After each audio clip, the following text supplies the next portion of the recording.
ದೇಶದಲ್ಲಿ ಮಹಾ ಚುನಾವಣೆ ಘೋಷಣೆ ಆದಮೇಲೆ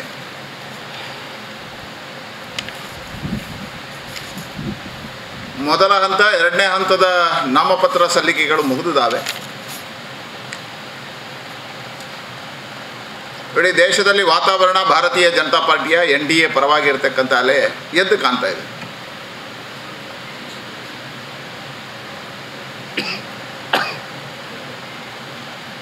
ದೇಶದ ಜನ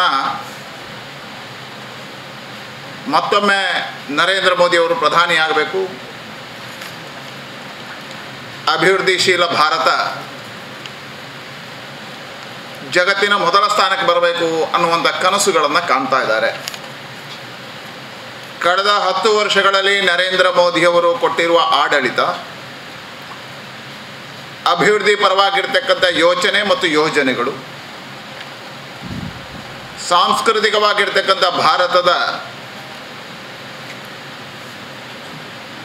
ಒಂದು ಅಭಿಮುಖವನ್ನು ಜಗತ್ತಿಗೆ ತೋರಿಸಿರ್ತಕ್ಕಂಥದ್ದು,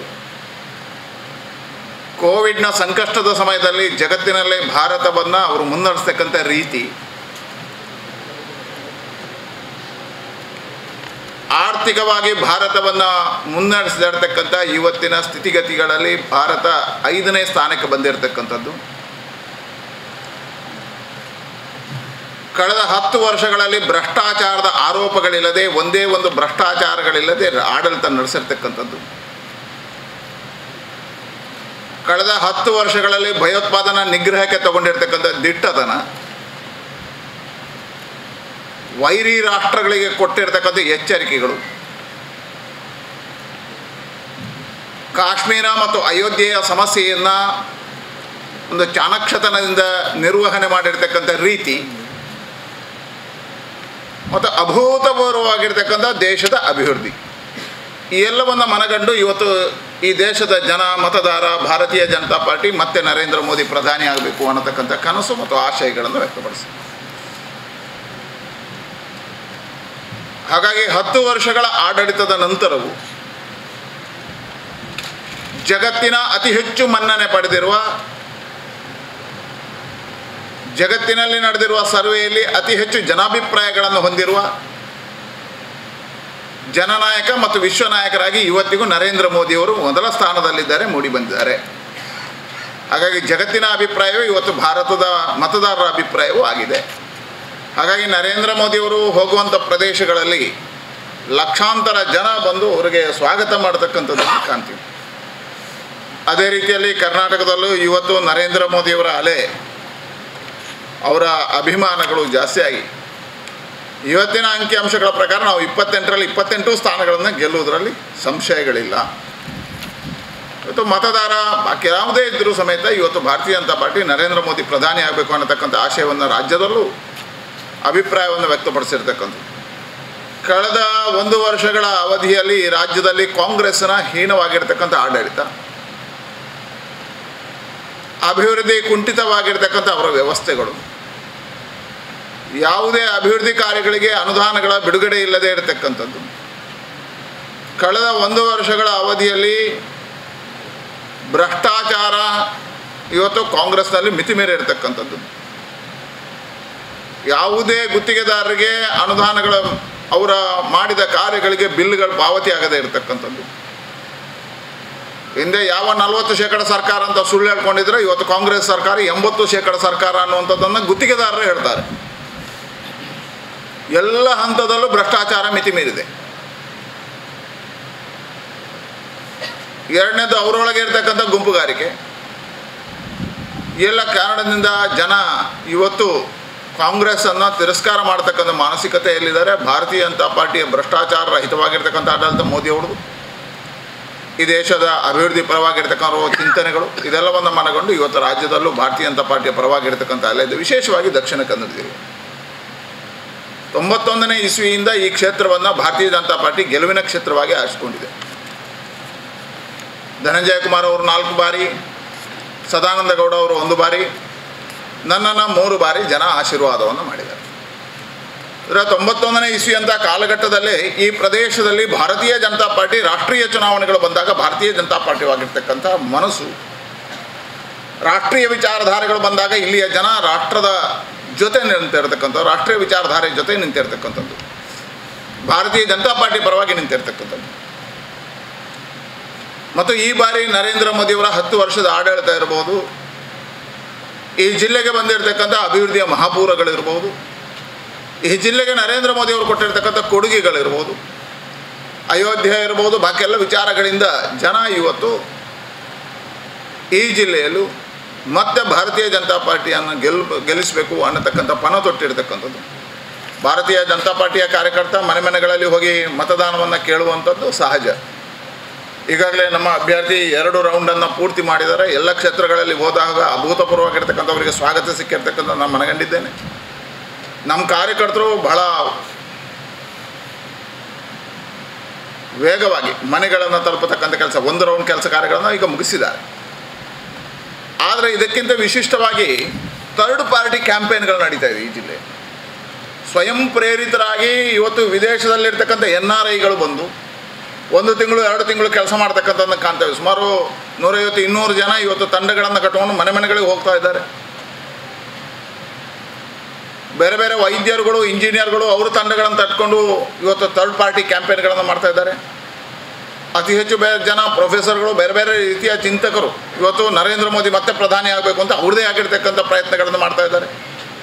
ಒಟ್ಟಾರೆಯಾಗಿ ಜಿಲ್ಲೆಯಲ್ಲಿ ಇವತ್ತು ನರೇಂದ್ರ ಮೋದಿ ಮತ್ತೆ ಪ್ರಧಾನಿ ಆಗಬೇಕು, ಭಾರತೀಯ ಜನತಾ ಪಾರ್ಟಿ ಅಭ್ಯರ್ಥಿ ಮತ್ತೆ ಗೆದ್ದು ಬರಬೇಕು ಅಂತ ಹೇಳ್ತಕ್ಕಂಥದ್ದು ಭಾರತೀಯ ಜನತಾ ಪಾರ್ಟಿಯ ಕಾರ್ಯಕರ್ತರಲ್ಲದೆ ಮತದಾರರಾಗಿದ್ದವರು ಸಮೇತ 3rd ಪಾರ್ಟಿ ಕ್ಯಾಂಪೇನ್ಗೆ ಕಾರ್ಯಕರ್ತರ ರೀತಿಯಲ್ಲಿ ಕೆಲಸ ಮಾಡ್ತಕ್ಕಂಥದ್ದು ಕಾಣ್ತೀವಿ. ಹಾಗಾಗಿ ಇಡೀ ಜಿಲ್ಲೆಯಲ್ಲಿ ವಾತಾವರಣ ಭಾರತೀಯ ಜನತಾ ಪಾರ್ಟಿಯ ಪರವಾಗಿದೆ. ಮತ್ತು ನಮ್ಮ ನಿರೀಕ್ಷೆಗಳೇನಿದ್ದಾವೆ, ಕಳೆದ ಸಾರಿ 2,73,000 74,000 ಹತ್ತಿರ ಮತಗಳ ಅಂತರದಿಂದ ನನ್ನನ್ನು ಗೆಲುವನ್ನು ಮಾಡಿದರು.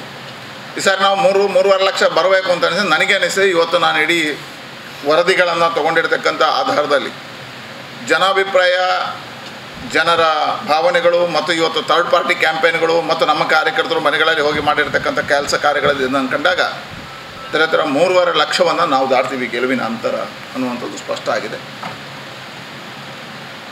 ಹಾಗಾಗಿ ಇಡೀ ಜಿಲ್ಲೆಯಲ್ಲೂ ಇವತ್ತು ವಾತಾವರಣ ಭಾರತೀಯ ಜನತಾ ಪಾರ್ಟಿಯ ಪರವಾಗಿರ್ತಕ್ಕಂಥದ್ದು.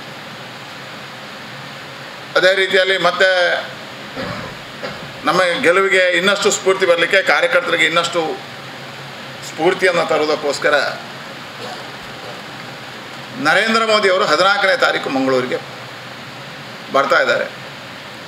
ಯಾವ್ಯಾವಾಗ ನಾನು ಗಮನಿಸ್ತಾ ಬಂದೇನೆ 2009ರಿಂದ ಇವತ್ತಿನವರೆಗೆ ಯಾವ್ಯಾವಾಗ ನರೇಂದ್ರ ಮೋದಿಯವರು ಬಂದು ಹೋಗಿದ್ದಾರೆ, ನಾವು ಅಭೂತಪೂರ್ವವಾಗಿರ್ತಕ್ಕಂಥ ಗೆಲುವನ್ನು ಪಡೆದಿದ್ದೇವೆ. ಹೇಳಿದ್ರೆ ಗೆಲುವಿನ ಇದು ಜಾಸ್ತಿ ಆಗ್ತಾ ಹೋಗಿದೆ, ದಾಖಲೆಗಳು ಜಾಸ್ತಿ ಆಗ್ತಾ ಹೋಗಿದೆ ಹಾಗೆ ನರೇಂದ್ರ ಮೋದಿಯವರು ಬಂದ ಮೇಲೆ ಇನ್ನಷ್ಟು ಉತ್ಸಾಹಗಳು ಕಾರ್ಯಕರ್ತರಿಗೆ ಬರ್ತದೆ.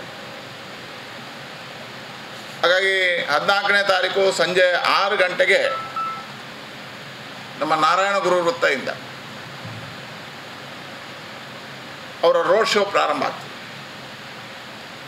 ನವಭಾರತ ಸರ್ಕಲ್ನಲ್ಲಿ ಅದು ಅಂತ್ಯ ಆಗುತ್ತೆ.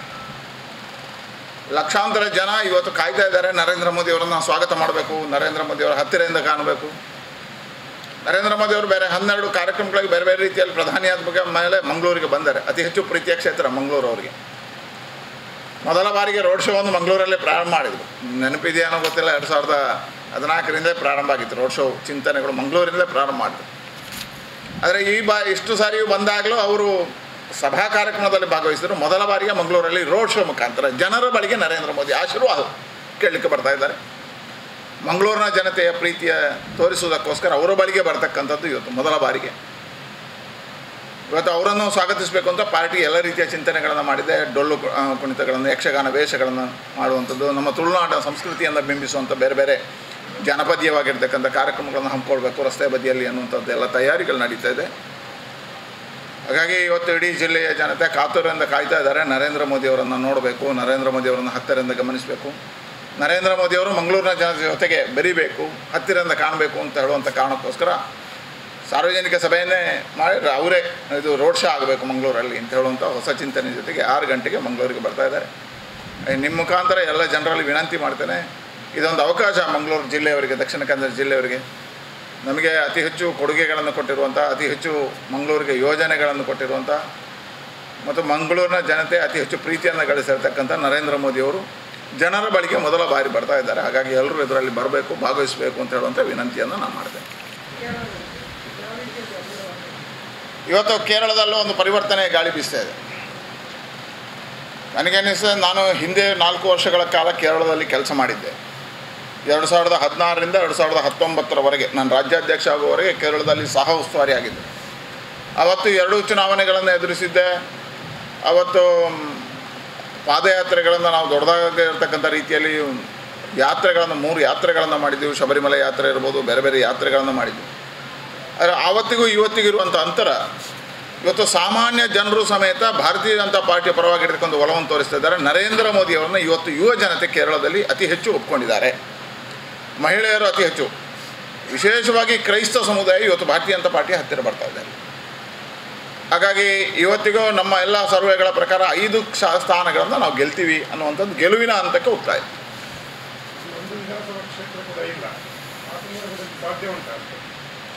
ನಾನು ನಿಮ್ಗೆ ತಿಳಿದೇ ಇರಲಿ, ಲೋಕಸಭಾ ಚುನಾವಣೆ ಬೇರೆ, ವಿಧಾನಸಭಾ ಚುನಾವಣೆಗಳು ಬೇರೆ. ಹಿಂದೆ ಹಲವು ಸಾರಿ ಮಂಗಳೂರಲ್ಲಿ 1 ವಿಧಾನಸಭೆ ಇಲ್ಲದಿದ್ದಾಗ ಮಂಗಳೂರು ಲೋಕಸಭೆಯಿಂದ ನಾವು ಗೆದ್ದಿದ್ದೇವೆ. ನೀವು ಉದಾಹರಣೆಗೆ 2013ರಲ್ಲಿ ನಾವು 7 ವಿಧಾನಸಭೆಯಿಂದ ಸೋತೆವು. 2014ರಲ್ಲಿ ಅತಿ ಹೆಚ್ಚು ಮತಗಳಿಂದ ಲೋಕಸಭೆಗೆ ಗೆದ್ದಿದ್ದೇವೆ.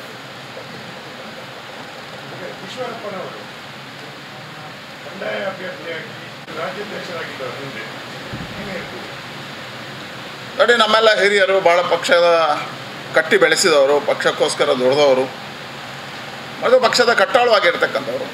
ಸಹಜವಾಗಿ ನಿಲ್ತೇನೆ ಅನ್ನತಕ್ಕಂಥ ಅಭಿಪ್ರಾಯವನ್ನು ವ್ಯಕ್ತಪಡಿಸಿದರೆ ರಾಷ್ಟ್ರೀಯ ನಾಯಕರು ಅದನ್ನು ಮಾತುಕತೆ ಮುಖಾಂತರ ಮುಗಿಸ್ತಾರೆ ಅನ್ನತಕ್ಕಂಥ ವಿಶ್ವಾಸಗಳಿದ್ದಾರೆ. ಮಾತುಕತೆ ನಡೆಸ್ತಾರೆ. ಈಶ್ವರಪ್ಪನವ್ರಿಗೆ ಪಾರ್ಟಿ ಬಗ್ಗೆ ಬಹಳ ಅಪಾರವಾಗಿರ್ತಕ್ಕಂಥ ಗೌರವ ಇರತಕ್ಕಂಥ ನೋಡೋಣ.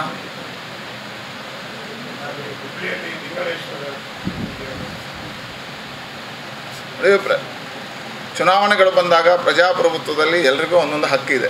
ಅವರ ಹಕ್ಕನ್ನು ಪ್ರತಿಪಾದನೆ ಮಾಡ್ಬೋದು, ತಪ್ಪಿಲ್ಲ. ಆದರೆ ದೇಶ, ಧರ್ಮ, ಸಂಸ್ಕೃತಿಗಳು ಬಂದಾಗ ಒಂದಷ್ಟು ಸಹಜವಾಗಿರ್ತಕ್ಕಂಥ ಆಕ್ರೋಶಗಳನ್ನು ಬದಿಗಿಡಬೇಕು ಅಂತ ನನ್ನ ವಿನಂತಿ.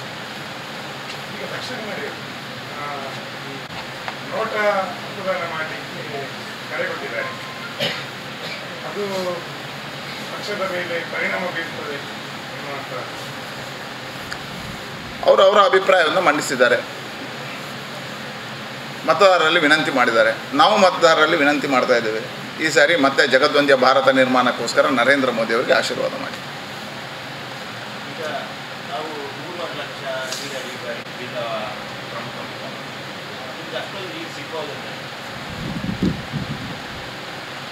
ಈ ಜಿಲ್ಲೆಯಲ್ಲಿ ನಾನು ಆಗಲೇ ಹೇಳಿದೆ, ಮತದಾರ ರಾಷ್ಟ್ರೀಯ ಚಿಂತನೆ, ಭಾರತೀಯ ಜನತಾ ಪಾರ್ಟಿಯ ಪರವಾಗಿ ಇರತಕ್ಕಂಥ ಯೋಜನೆ ಇರತಕ್ಕಂಥ ಹಿಂದಿನ ಎಲ್ಲ ಸಂದರ್ಭದಲ್ಲಿ ಕಳೆದ ಬಾರಿ 2,73,000 ಅಭ್ಯರ್ಥಿಯನ್ನು ವೀಕ್ ಆಗಿರಲಿಲ್ಲ. ಅದರ ಹಿಂದೆ ಭಾಳ ದೊಡ್ಡದಾಗಿರ್ತಕ್ಕಂಥ ನಾನು ಹೇಳ್ಬಾರ್ದು, ನಾನು ಅವರನ್ನು ಗುರುಗಳು ಅಂತಲೇ ಸಂಬೋಧಿಸ್ತಕ್ಕಂಥದ್ದು. ಈ ಜಿಲ್ಲೆಯಲ್ಲಿ ಒಬ್ಬ ಹಿರಿಯ ನಾಯಕ, ಅವ್ರದ್ದೇ ಆಗಿರ್ತಕ್ಕಂಥ ಮುತ್ಸದ್ದಿಯವರು, ಅವ್ರದ್ದೇ ಆಗಿರ್ತಕ್ಕಂಥ ಪ್ರಾಬಲ್ಯ ಇರ್ತಕ್ಕಂಥ ಹಿರಿಯ ನಾಯಕರು. ಅವ್ರು ನಿಂತಾಗ ನಾವು 1,45,000 ಮತಗಳನ್ನು ಜನ ಮಾಡಿದ್ದಾರೆ ಆಶೀರ್ವಾದ, BJPಗೆ ಆಶೀರ್ವಾದ ಮಾಡ್ತಕ್ಕಂಥ. ಹಾಗಾಗಿ ಈ ಬಾರಿ ಖಂಡಿತವಾಗಿ 3 ಲಕ್ಷ, ಯಾಕೆಂದರೆ ಮತದ ಅಂತರಗಳು ಜಾಸ್ತಿ ಆಗ್ತಾವೆ. ಆಗಕ್ಕೂ ಇವತ್ತು 18.5 ಲಕ್ಷ ಮತಕ್ಕೆ ಹೋಗಿದೆ. ಹಾಗಾಗಿ ಇಲ್ಲಿ ಯುವಕರ ಮತದಾರರು ಏನಿದ್ದಾರೆ, ಯುವ ಮತದಾರರು ಇವತ್ತು ಇಡೀ ದೇಶದಲ್ಲಿ ಮತ್ತು ವಿಶೇಷವಾಗಿ ದಕ್ಷಿಣ ಕನ್ನಡ BJP ಜೊತೆ ಇದ್ದಾರೆ. ಹಾಗಾಗಿ ಜಾಸ್ತಿ ಆದಾಗೆ ಅಂತರವೂ ಜಾಸ್ತಿ ಆಗುತ್ತೆ. ಧನ್ಯವಾದ.